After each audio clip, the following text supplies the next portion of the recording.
Hello guys, good morning. This is your Kuya Ton, and I'm here making this video para dun sa mga estudyante na always,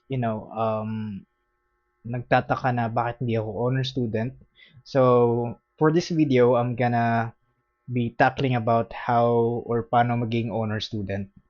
So, there's actually like I listed here one, two, three, four, five. There's only five secrets on how to become a honor student. Um, Na-realize ko to when I was in senior high. So this video is for this video is for high school student muna kasi I don't have any idea when it comes to college. So first is actually, again, there's five. So we're gonna start with one. So the first one, this is the most important, attendance, no? So attendance is really pinaka-importante sa lahat, even if nagtatrabaho ka na. So, why is it important? So, halimbawa may quiz, tapos absent ka. So, dun pa lang, di ba? Wala ka ng score. So, wala kang attendance. And that's really it. So, late and absences, that's the two thing that you guys need to check if, lagi ka bang ma-absent, lagi ka bang late. And sometimes, way back when I was still in high school,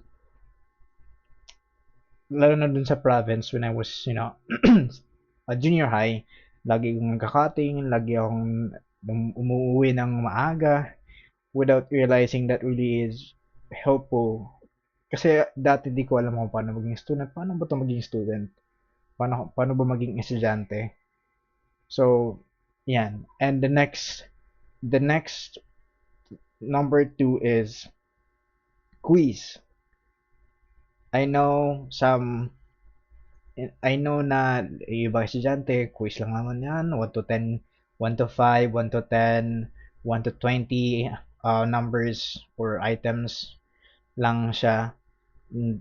You're gonna see it like di naman importante yan. So, let's how do you call it? Let's think it that way na, let's think it this way na lang na, if you're not gonna take the quiz because you think it's not important, then you're gonna put like zero. Then wala kang score, diba? So the score is really important as well sa lahat ng teachers. Dun sila nag-base. So if you wanna ask your teacher as well, you can ask on how they are grading each student para lang at least may idea ka, diba? So it's either long quiz or short quiz. You need to make sure na uh, kahit di ka nag-review, just take it. So again, you need to be present to take the quiz because kung absent ka, hindi ka makatake ng quiz. So that's why attendance is really the first thing that you need to, you know, kailangan mo siyang i-prioritize. And then the third one, this is just a short video, by the way. So the third one is the participation sa school.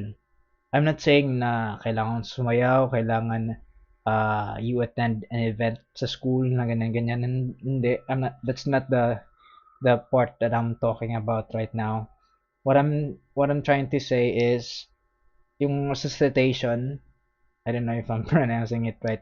So, ang sometimes kasi guys, lalo na sa mga student na mahihain, we tend to not raise our hand kasi baka yung sagot natin mali. So, don't think that way. I don't know if this is really what the goal of the teacher, but para sa akin ito yung parang naging wake up call. If you're not raising your hand,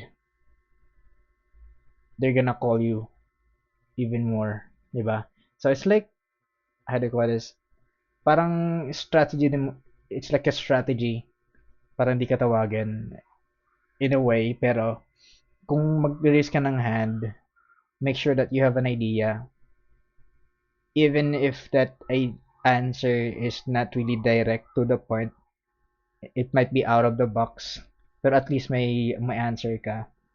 It already show the teacher will consider it as a participation, which he or she will grade you um in a percentage or any amount.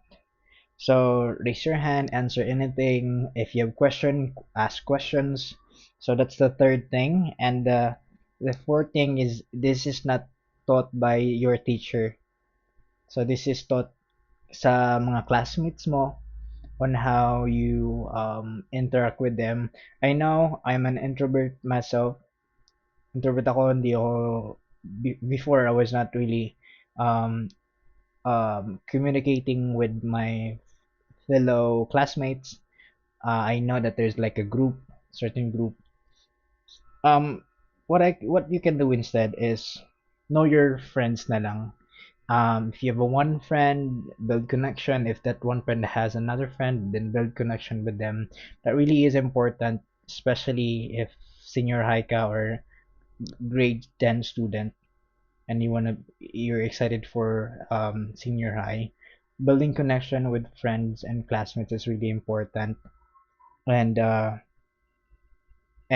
what's the connection with how to be honor student sa be a team player? It's really easy, guys. This is based on my experience. So, grade 11 student, diba minsan pag grade 12 natin, iba na yung classmates natin. So, the friend that you have when you were still on the 11, you're still friend with them, but they're on a different section na, diba? I'm not saying that you always do this, but um, you can always ask them how was the test, how's the quiz. Because sometimes the teacher is gonna take a quiz first dun sa section na yun, di ba? Just for an example. And then you guys will be the next, like to go the next day. You can ask them. You can ask your friend how was the quiz. You can ask for the answer, but again, it will be risky because sometimes no, um, the teacher, yung teacher may rumble yung mga tanong. So it's gonna be a crucial thing as well. So again, number one, attendance. Number two, quizzes. No matter if it's a long quiz or a short quiz, just take it. Recitation, participate, raise your hand, answer questions, or if you have questions, just raise your hand as well. Be a team player, build connection with your friends and your friends' friends. And also, last thing is ace your test. So, I know that there's a lot of kind of tests. Sometimes memorization, kailangan mo analyze kung ano to. Meron ding identification, which is parang common siya. And there is a multiplication. Multiplication. It's multiple choice. So, and true or false as well. So I'm gonna make another video just in case, but you guys please comment if you have any, if you are an honor student and you want to share what did you do, what your steps and secrets, please comment as well. We are here to help other student. And the secret on acing your test, we there's actually no secrets. It's more like a discipline. You need to do studying. If you're there's actually one na encounter siya before. It was one of my classmates. What she did was nag-study na siya a week before the exam, which is good naman. That's one way on how to study. You can study 3 a.m. in the morning. It depends on how you guys study as well. So we all have like different. But again, if you don't have an idea how to study, try to write down everything. That's what I'm doing as well. Write down every words.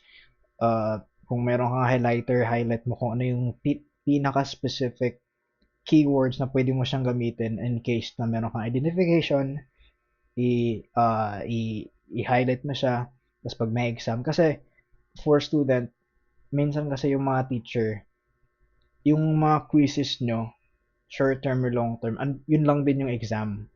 Especially for high school Kasi kung if I'm gonna be the teacher, mag-iiba ako ng exam, hindi. So yung quizzes, your long quiz, short quiz, that's gonna be your test for first quarter, second quarter. Okay? So again, attendance, quizzes, recitation or participation at school, be a team player, ace your test. So that's the five. And then there's one is a bonus. This is a bonus lang guys, no? So every time na may quiz or every time na papasok sa school, always pray. Pray that you have a good day. You will be participating with questions and answers, ganon, and build connection as well. So you can pray before and after you go to school. And that's it for today. Always comment. By the way, comment all student owners, owner student. Share your tips as well for fellow student para sabay tayong aangat sa buhay. So again, this is your Kuya Ton, sharing my experience and as well on how to become an honor student. Paano maging student, please? Thank you. Subscribe.